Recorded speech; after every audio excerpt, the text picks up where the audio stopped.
Welcome to After the Fact, a podcast from the Pew Charitable Trusts. I'm Dan LeDuc, and over the last couple of episodes, we've been talking about the challenges of preparing American communities for flooding.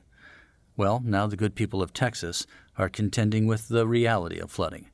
Hurricane Harvey was called an epic storm, and so is the damage it wrought. Inundated homes, washed away roads, sewers and water systems unusable. Rising waters have been an increasing concern in recent years, and other cities have faced major floods. We can learn from their experiences. Back in May, Pew hosted a discussion between two mayors who have been through storms and high waters. One of them was Joseph Riley, the former mayor of Charleston, South Carolina. He is now a Pew Distinguished Fellow and a national leader on flood preparedness. He was joined by Jim Brainerd, mayor of Carmel, Indiana, which is not far from Indianapolis in the center of that state, where there can be heavy rains and lots of water. Their discussion was moderated by Bloomberg reporter Chris Flavelle, and here he is. Mr. Mayor and Mr. Mayor, I wonder if we can just start with sort of a definition of terms. People hear climate change, they think all kinds of things. Give me an idea of what climate change means for your communities right now. Is it a threat? Is it a nuisance? Is it weather? Is it existential? How do you see climate change, and how concerned are you about your communities? Well, I think we don't need to get into the debate of different ideas about the cause of climate change, and I think that's just helpful to move that aside. And the fact is that it's changing. The frequency of severe weather events has increased. The sea level is gradually rising. So whether it's more frequent storm events that Mayor Brainerd experienced or we experienced in Charleston, or the increase in the king tides, a few more inches of water change a neighborhood, it's happening. And so I think we have to embrace the fact that it's happening. And it's so important that cities with their citizens lay out a sound plan of attack.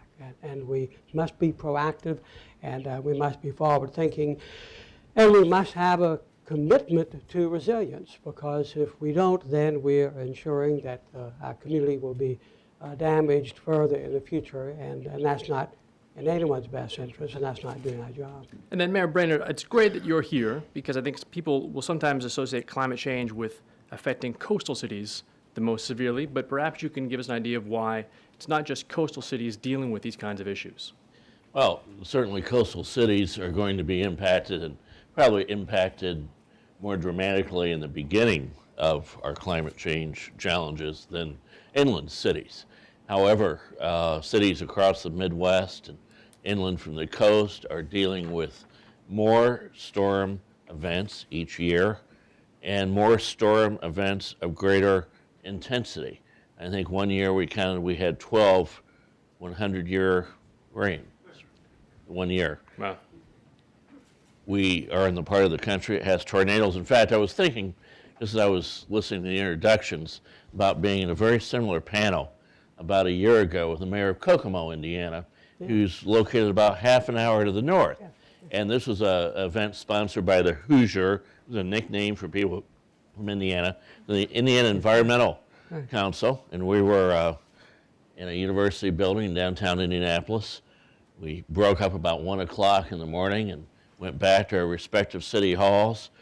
Within 2 hours, a third of Kokomo had been destroyed by a tornado. Mm-hmm, mm-hmm. And it was so ironic that we had been in a climate change seminar just a few hours earlier.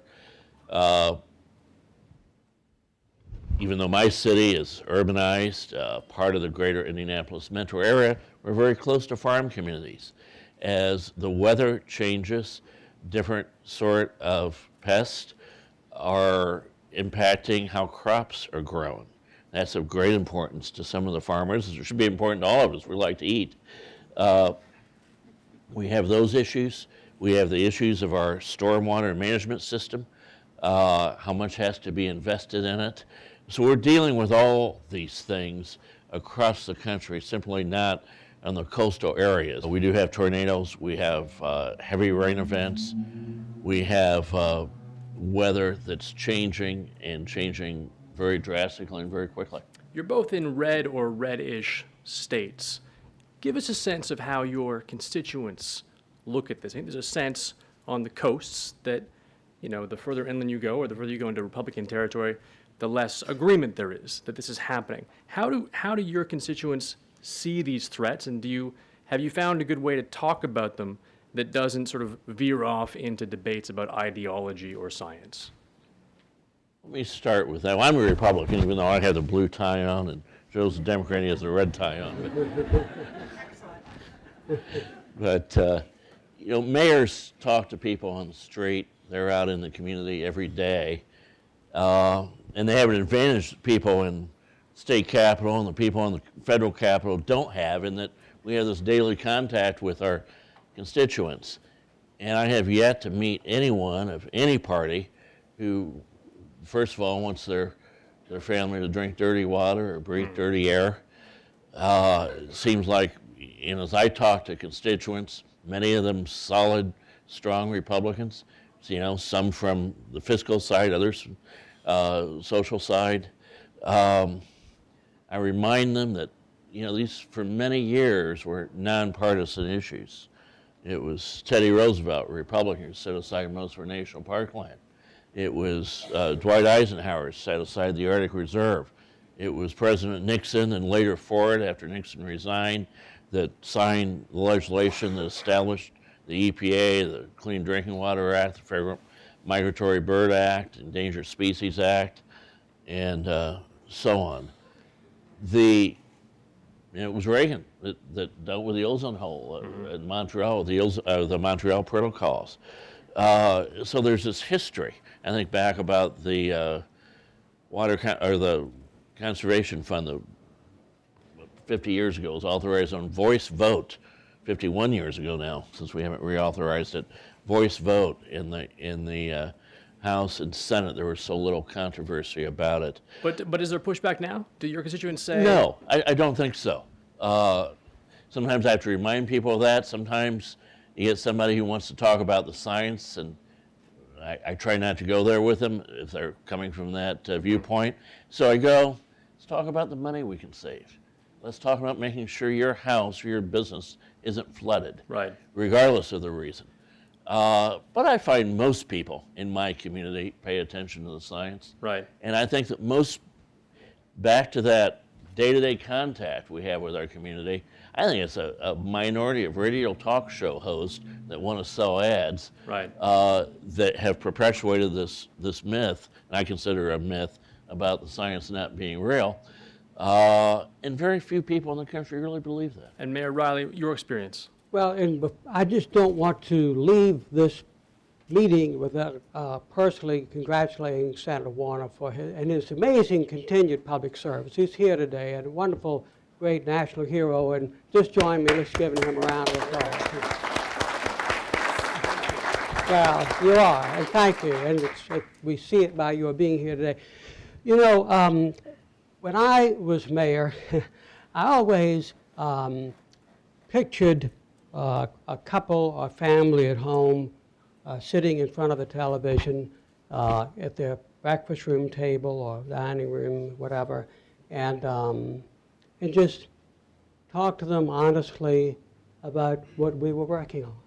And so that, at the local government, you lay out the facts, what the problems are, what you believe the solutions are, and try to do it in a manner that responds to their heartstrings and explain it respectfully. And so for our $280 million or whatever it was invested, we raised property taxes. We raised stormwater utility fee.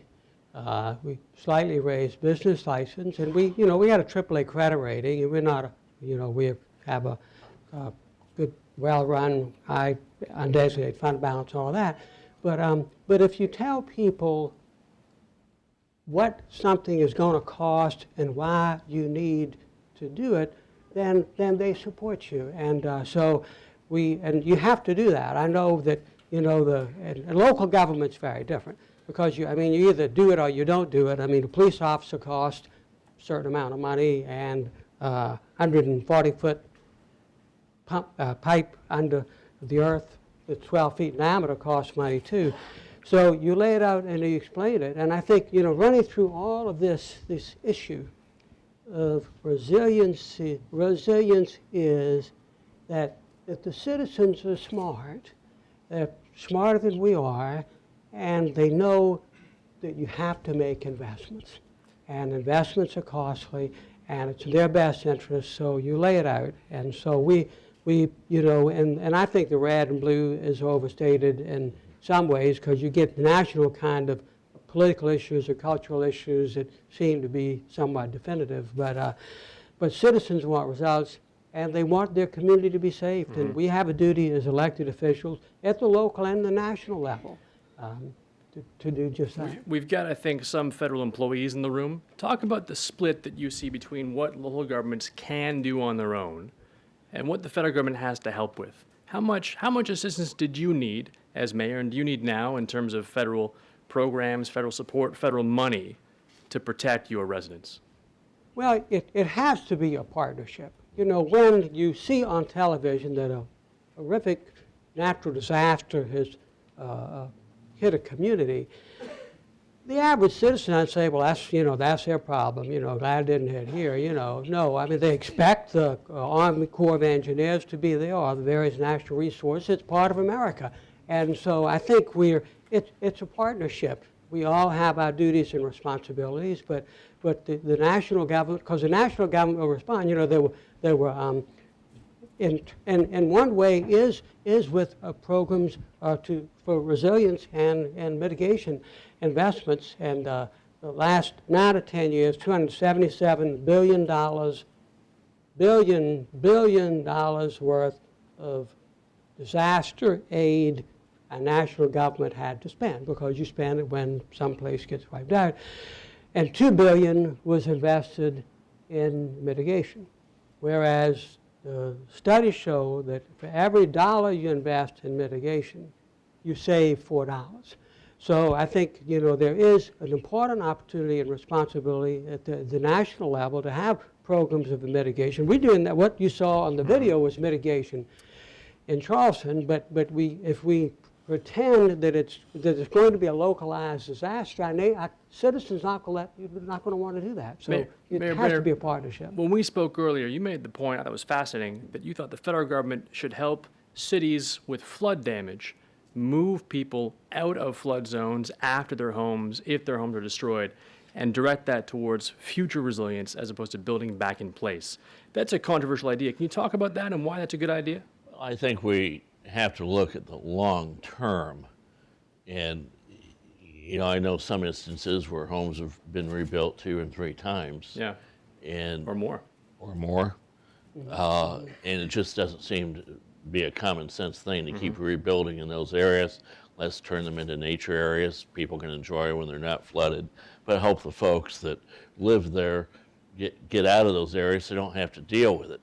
I think back to the question you asked Mayor Riley a minute ago too, I want to say that it's important, I think, to look back why the federal government got involved helping the states originally. We went for probably over half our history as a republic. The states were on their own. Cities were on their own for these things. But we decided that, we're a country, we're unified. We need to help those that may get harder than others. That's why we had federal government involvement. For those that weren't hurt, they can help pay for some of the problems in areas that are hurt very badly.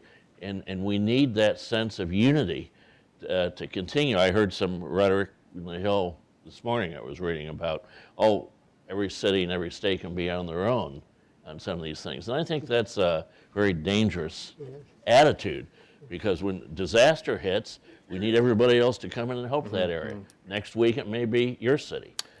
And that's the value of our federal system. Let's go to federal policy explicitly. Are there things that, from your vantage point, the federal government should do differently or should do more of, perhaps do less of, to make your jobs easier to protect your cities?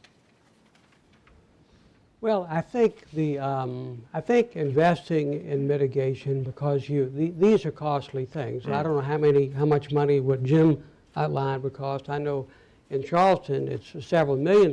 We have 48 homes in a suburban part of our city that are always flooded, and the land needs to be acquired and turned into some form of of recreational or mitigation lake or whatever. And so that's beyond the scope of the city. So I think the national government investing in those, and I think we use the FEMA mitigation bank a couple of times in the interest cities. This is an interesting one. It didn't flood, but we did an old theater, and we also have we're in a seismic zone, so we have to retrofit buildings, and so they had a mitigation program. We were able to, the old theater, shore up the foundations. It was beyond our ability to afford. So I think that's a good role for the national government, with some cost sharing with the local government to provide in this. The federal budget proposal came out today. The federal government proposes cutting some of these programs, either reducing or eliminating. And one of the arguments they make is that if you give cities and states less money to prepare for disasters, they will find a way to find more money on their own. They'll take more responsibility for those roles. Is that a fair theory, do you think? No. Okay. But their point seems sound. If these are important tasks and cities bear the brunt if they're not performed, cities have the greatest incentive to find that money. But you think they won't? Back to what I was saying a minute ago, we have poor cities and wealthy cities, in between cities. The poorest of our cities need that help. They're not going to find it. Of course, the wealthy ones will find a way if they have good planning to do it. But again, the advantages of this big country, this federal system that we have, which is in essence a partnership between our states and the national government, needs to help those who are the most vulnerable. And, proposals like that, I mean, the budget came out today, and, at the local level, I mean, I got a lot of good ideas from my citizens that made something I proposed a heck of a lot better, or maybe the original idea wasn't that great. So I think these are coming out of the chute of the new administration, and I think that in this instance, that's not a sound argument, because in the final analysis, the citizens are going to expect a national response. And I think to have a cost-sharing form of a mitigation system produces far better results for the nation as well as for localities. Let's go long-term for a moment, and then I want to open up to questions.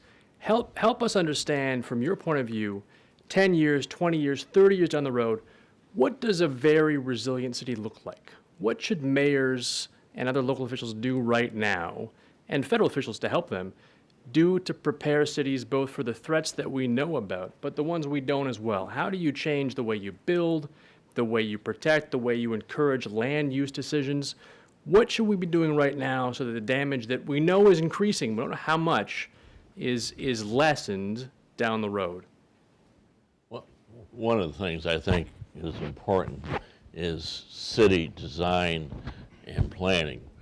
And quite honestly, as a country, we've done that very poorly since the end of World War II.